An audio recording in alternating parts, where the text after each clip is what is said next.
So, hello everyone. So, in this lecture, we will cover the complex number for NDA. So, ये जो topic है ये हमारे NDA के लिए बहुत ज़्यादा इम्पोर्टेंट हो जाता है, तो हमें इस टॉपिक को बहुत अच्छे से कवर करना पड़ेगा, ठीक है। तो कॉम्प्लेक्स नंबर, राइट। तो हम इसको थोड़ा ब्रॉड वे में कवर करेंगे, अच्छे से कवर करेंगे ताकि हमारे क्वेश्चन आराम से हो जाएं वहाँ पे और हमें कोई दिक्कत ना आए। तो सबसे पहले देखो, आप एक ही समझो कि कॉम्प्लेक्स नंबर है क्या। अगर मैं बात करूँ सिंपल सी कि जो नंबर होता है, देखो नंबर्स बेसिकली हमने दो पार्ट में डिवाइड कर रखा है। वन इज़ रियल, ठीक है, जो हम अब तक पढ़ते आए हैं। दूसरा इमेजिनरी, ठीक है, इमेजिनरी नंबर, ठीक है। इन दो तरह के नंबर हम पढ़ते हैं अपने उसमें, ठीक है ना। ये दो तरह के हम नंबर देखते हैं। तो रियल तो हमारे वही rational, irrational, whole number, natural number, ये सारे नंबर हो गए। हम इनसे हमें पता है, ठीक है। इमेजिनरी नंबर अगर आप समझो तो रूट में नेगेटिव, बस, ठीक है, ये बात आपको याद रखनी है। तो कोई ऐसा नंबर जो रूट में नेगेटिव है उसको हम क्या कहते थे, इमेजिनरी, ठीक है। तो जैसे बात हो गई -5, तो ये क्या हो गया, इमेजिनरी नंबर हो गया। मैंने कहा रूट में -6, इमेजिनरी नंबर हो गया। तो सिंपल सी बात है, आपको जो समझने वाली बात है वो ये है कि आपको इमेजिनरी और रियल नंबर में जो आइडेंटिफिकेशन है या एक डिफरेंशिएशन मार्क है वो यही है कि इमेजिनरी नंबर जो होगा उसमें रूट में नेगेटिव होगा, बट जो रियल होगा वो इसे छोड़ के जो भी है वो सब रियल है, ठीक है। ये बात आपको सिंपल से याद रखनी है, क्लियर है। सो ये चीज़ हो गई। अब यहाँ पे एक चीज़ समझो कि सर आप बोल रहे हो कि भाई जैसे मान लो -2 हो गया, तो ये क्या हो गया, इमेजिनरी हो गया नंबर, ठीक है सर। मान लिया हमने इमेजिनरी हो गया, ठीक है सर। आपने -3 कहा, ये भी इमेजिनरी हो गया। आपने कहा -5, ये भी इमेजिनरी हो गया, ठीक है। आपने कहा सर -4, ये भी इमेजिनरी हो गया। आपने कहा -9, ये भी इमेजिनरी हो गया। तो यहाँ पे ना एक आप पैटर्न देखोगे, एक पैटर्न नोटिस करोगे, और वो क्या पैटर्न है, वो पैटर्न है कि सबसे पहले इसको समझो आप। जो -2 है आप इसको ऐसे लिख सकते हो, √2 इंटू -1, ठीक है। ऐसे ही आप बेटा लिख सकते हो √-3 को लिख सकते हो √3 इंटू √-1, ठीक है। ऐसे ही आप इसको लिख सकते हो √-5 इक्वल टू 5 इंटू √-1, ठीक है। ऐसे ही आप इसको लिख सकते हो √-4 इक्वल टू √4 इंटू -1, ठीक है। एंड सिमिलरली आप √-9 सॉरी मतलब हाँ इक्वल टू √9 इंटू √-1। तो यहाँ पे आप एक चीज़ नोटिस कर रहे हो कि सर जो नेगेटिव वाले हैं ना उनके साथ जो चल रहा है वो ये वाला एक पैटर्न चल रहा है, ठीक है, ये पूरा यानी कि √-1 का, ठीक है, ये चल रहा है। तो इसी को हमें मतलब समझना सही से। देखो पहली चीज़, जब आप कॉम्प्लेक्स नंबर में एंटर करोगे तो जैसे ये आएगा, इसको हम कहते हैं आई, इसका एक अपना एक सिंबल है, ठीक है, ठीक है, आई से आयोटा, ठीक है। इसको आई से रिप्रेजेंट करेंगे हम, सिंपल सी बात ये है। तो √-1 को आप क्या कर रहे हो सर, आप लिख रहे हो यानी कि -1 आपने लिख दिया आई, यानी कि आपने इसको सिम्बोलाइज कर दिया, ठीक है। आपने क्या कर दिया, इसको सिम्बोलाइज कर दिया, ठीक है ना। एक सेकेंड, हाँ ठीक है, आपने इसको क्या कर दिया, सिम्बोलाइज कर दिया। यानी कि जहाँ भी मेरे को √-1 दिखेगा ना मैं चुपचाप कह दूंगा भाई ये आई है, सिंपल सी बात है, आई है, ठीक है। तो अब इससे क्या सर मुझे कंक्लूजन मिलेगा, देखो इससे ये मिलेगा आपको कि आप जहाँ भी देखोगे, आपने कहा कि सर -4, तो आप इसको क्या लिखोगे 4 इंटू √-1, तो इसका तो हो गया 2 और इसका हो गया आई, तो ये क्या मिल गया बेटा आपको 2i, ठीक है। तो 2i का मतलब हो गया आपका -4 रूट में, ठीक है। बात समझ में आई, ये चीज़ है, क्लियर है, ये चीज़ आपको समझनी है। इसी प्रकार अगर हम आगे समझें तो सर ये जो आपने लिखा था -√5, तो इसको आप क्या लिख सकते हो, तो इसको हम लिख सकते हैं √5i, ठीक है। तो कहने का मतलब ये है कि ये जो यहाँ पे चल रहा है ना बेटा, ये जो आई चल रहा है, ये इसका मतलब -1 को सिंबलाइज कर रहा है। ठीक है, ये बात आपको समझ में आनी चाहिए।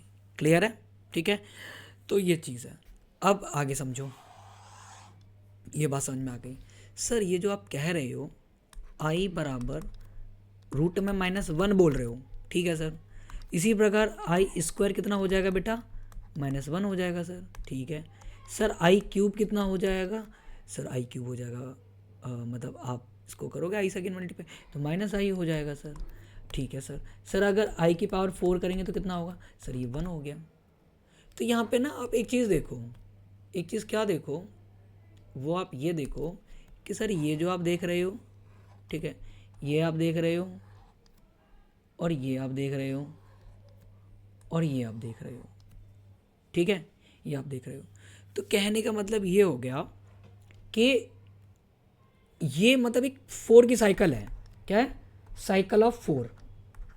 ठीक है, साइकिल ऑफ 4, यानी कि अगर मैं अगेन इसको i की पावर 5 लिखूं तो ये बन जाएगा बेटा i की पावर 4 इंटू आई। तो आई ये तो 1 हो गया, तो ये हो गया i।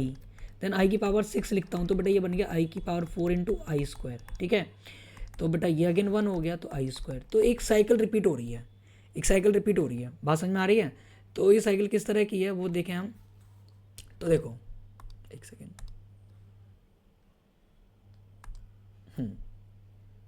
समझो, देखो तो ये साइकिल इस तरह की है कि सर अगर मैं i की पावर कोई भी मेरा 4n है तो वो हमेशा 1 होगा। ये बात आप याद रखना बेटा। ठीक है सर, i की पावर अगर 2 है तो ये हमेशा -1 होगा। ठीक है, i की पावर क्यूब है तो ये हमेशा -i होगा। ठीक है, और i तो i है। यानी कि अगर मैं सर इनको ऐड करूं i की पावर 4 स्क्वायर प्लस i की पावर क्यूब प्लस i की पावर 4 को, तो ये मुझे 0 देंगे सर। देखो इस पर क्वेश्चन आएगा एनडीए में ना, आपको इस पर क्वेश्चन मिलेगा। ठीक है, ये मुझे समझ में बात आनी चाहिए सर। ठीक है, ये बात मुझे समझ में आनी चाहिए कि i plus i square plus ये हमेशा 4 देगा। यानी कि ये जो साइकिल है ये मुझे 0 दे रही है सर। ये मुझे क्या दे रही है? 0 दे रही है। तो अगर मैं ऐसे करता जाऊँ, मैं i plus i square plus i cube plus i की पावर 4 प्लस आई की पावर 5 प्लस आई की पावर 6 प्लस आई की पावर 7 प्लस आई की पावर 8, ऐसे ऐसे कर करके मैं चला गया बेटा आई की पावर 28 पे। ठीक है, मैं आई की पावर 28 पे चला गया। तो बताओ इसका आंसर कितना होगा? सर आपने कहा कि भाई आई की पावर जो है हमारा वो आप बता रहे हो 0 है, 4 तक का 0 बनता है।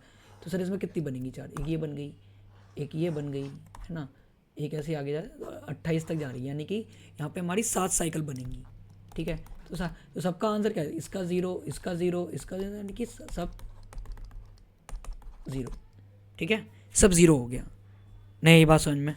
ठीक है, तो ये चीज़ आपको देखनी है। अभी हम जब क्वेश्चन करेंगे ना तो ये आपको सब दिखेगा। ठीक है, तो ये आपको पता करना है। क्लियर है? ये आपको पता होना चाहिए। जैसे अब मैं बात करूँ बेटा i plus i square plus i की पावर 4, ऐसे डैश डैश डैश करता जाऊँ मैं, आई की पावर 100।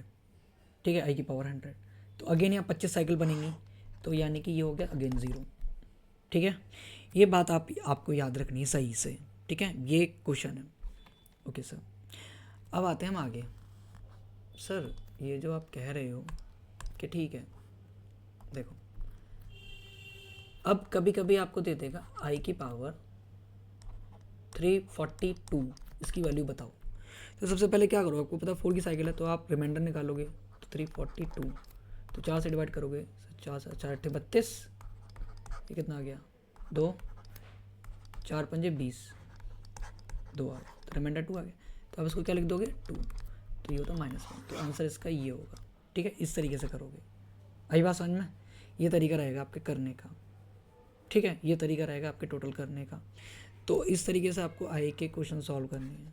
क्लियर है ना? ये तरीका आपका होना चाहिए आई की पावर सॉल्व करने का। ठीक है, ऐसे ही मैं कहूँ कि आई की पावर 628 है, तो अगेन आप इसे 4 से डिवाइड करोगे, जो भी रिमाइंडर आएगा तो यहाँ पे आप लिख दोगे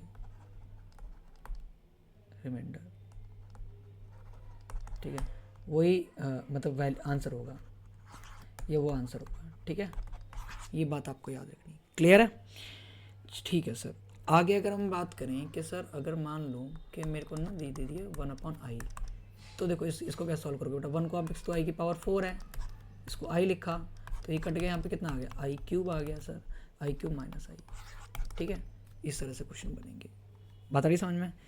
तो ऐसे बहुत सारे क्वेश्चंस हैं जो आपको आई के टर्म में क्वेश्चन मिल जाएंगे, ठीक है। तो ये आपको सारे क्वेश्चन आपको आने चाहिए सही से, ठीक है। तो आज हमने इस छोटे से लेक्चर में देखा, हम मतलब लेक्चर जो कवर करेंगे छोटे छोटे छोटे वीडियोज़ में ही कवर करेंगे ताकि आपको ज़्यादा बोरियत ना हो, ठीक है। तो फिर नेक्स्ट लेक्चर में हम इसका आगे का कवर करेंगे क्वेश्चन के साथ कुछ, ठीक है। तो ये सारी चीज़ है, यहाँ तक कोई इशू हो तो प्लीज़ आप कमेंट करिएगा, and thank you very much. सही।